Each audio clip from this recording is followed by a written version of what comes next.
South African football really has to honor and pay respect to the late great Iwet Delip Nene.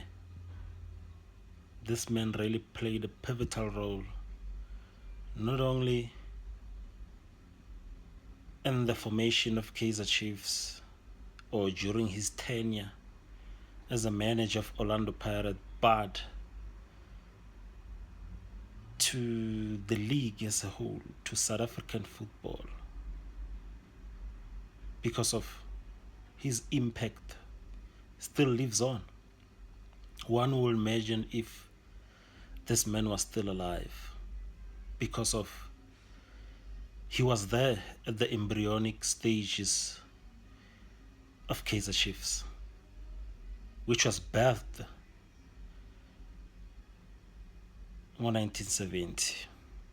And how did it come about? So let me first give context, then I'll come back. This man was a manager at one of the oldest teams in the South African football soccer league, Orlando Pirates, esigama Kepula, ezakepula umhlaba kamasipala, which was established in 1937. So Orlando Pirates was basically established way before apartheid.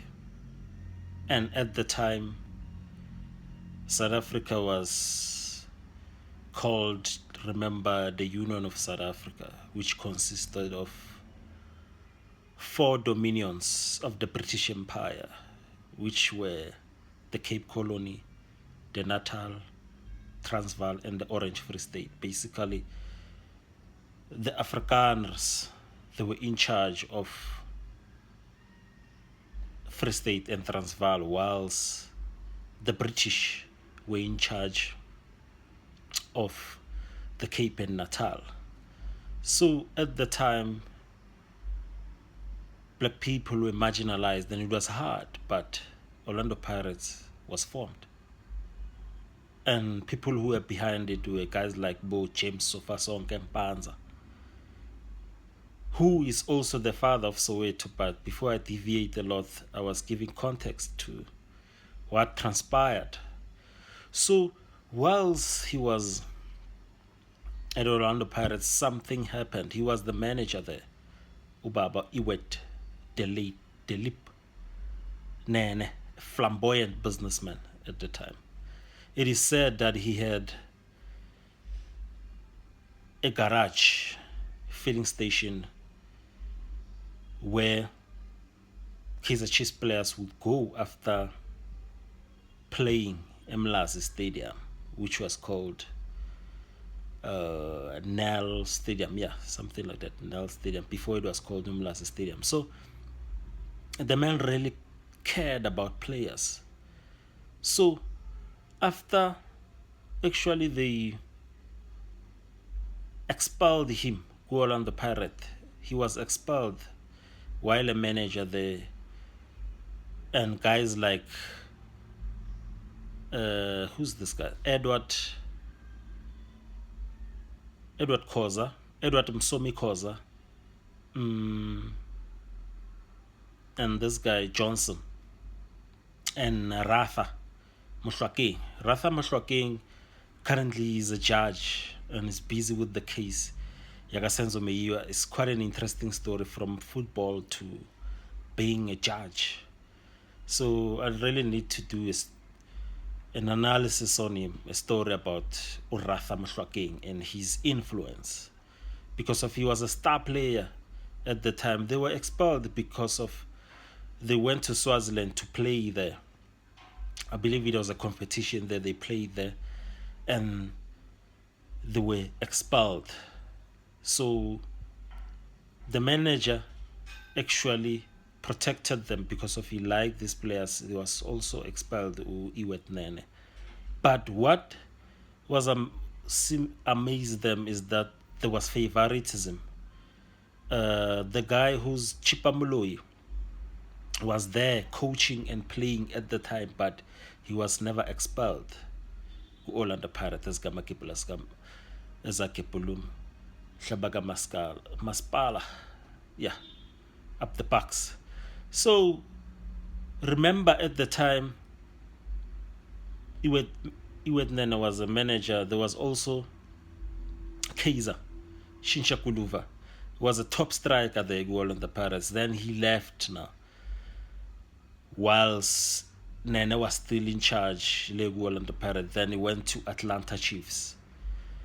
Then, after the expel, it is alleged that Unene was beaten up by Orlando Pirates supporters because they saw him giving a lift to these three guys who were expelled, Orlando Pirates. So he was beaten up. So moving on quite nicely. Then in the formation stages of Kaizer Chief, it is said that Shinsha Goluva came back now from Atlanta Chiefs in USA. After Nene leaving football now, the cutthroat business of football, he actually managed the group yaga Sipho Hostix Mabuse, which used to travel to New York to perform there. And it was during the time of the hippies, the hippie movement, hippie stoner. Then that's when he adopted the phrase of love and peace. That's where he adopted the phrase of love and peace. And this man was fashion conscious, flamboyant, a manager you'd wish you had, a scout, a brand manager, talented man, which South Africa really miss. We miss such people. One would imagine if he was still alive, where would Chiefs be at the moment? I think it would be the biggest thing in the continent right now, as a brand and also as a football team, because of the talent he used to scout.